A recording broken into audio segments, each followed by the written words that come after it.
Ich bin Matthias Barth, 64 Jahre alt, ehemaliger Staatsanwalt aus Berlin, heute Ruheständler, und wir wollen sprechen über die Zeit der Wiedervereinigung, das Jahr 1989-90, und vielleicht auch kurz meinen Vorlauf erwähnen, dass ich in den 70er Jahren wegen Fluchthilfe in der DDR inhaftiert war und dort von 1976 bis 1979 im Gefängnis gesessen habe.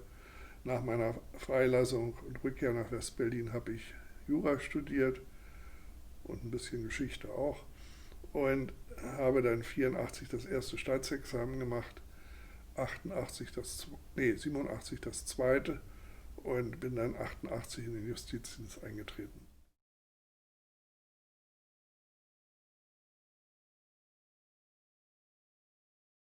Bei jedem Einzelnen, jeder ist ein kleines Rädchen und ohne diese kleinen Rädchen funktioniert der ganze Apparat nicht.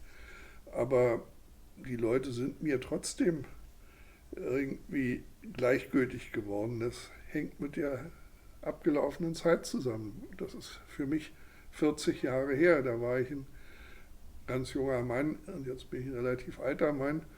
Und da steckt ein Leben zwischen und viele Erfahrungen, die mich geprägt haben und die da mit dieser Haftzeit gar nichts mehr zu tun haben. Natürlich hat jeder Einzelne Verantwortung. Ich habe mir gerade heute ein Buch bestellt von Hannah Arendt äh, zur Verantwortung des Einzelnen in der Diktatur. Und da hoffe ich vielleicht noch ein paar Aufschlüsse zu kriegen.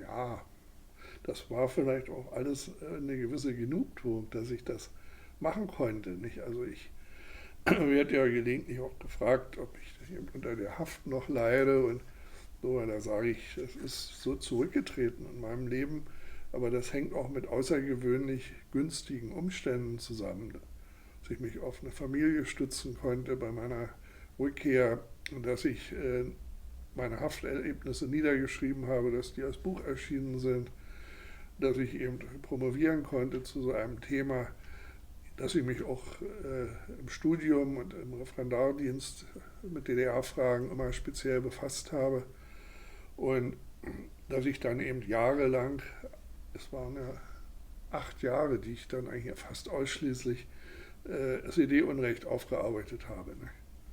Und ja, das hat dazu geführt, dass ich das Ganze als einen Teil meines Lebens sehe, aber nicht als den, der mein ganzes Leben geprägt hat.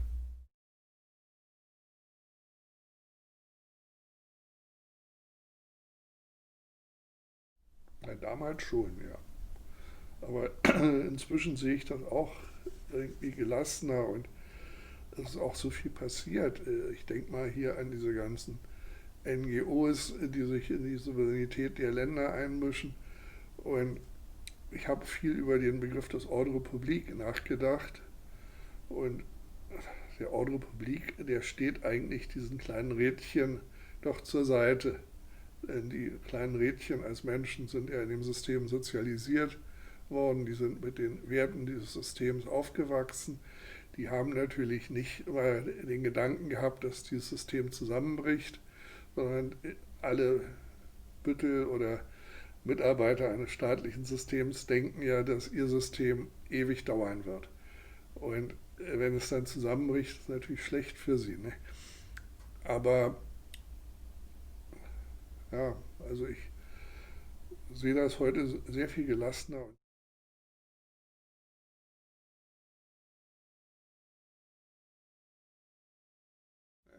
War natürlich super toll. Nicht? Also das verhasste DDR-System, da waren ja meine Hafterfahrungen erst 10 Jahre alt. Nicht? Die sind heute 40 Jahre alt, damals waren sie 10 Jahre alt.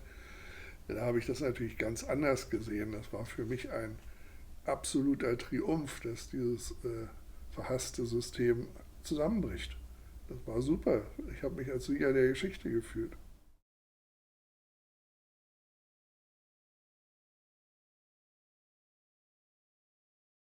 Ja, ich war Staatsanwalt. Und es wurde eine Staatsanwaltschaft eingerichtet, die das bearbeitet.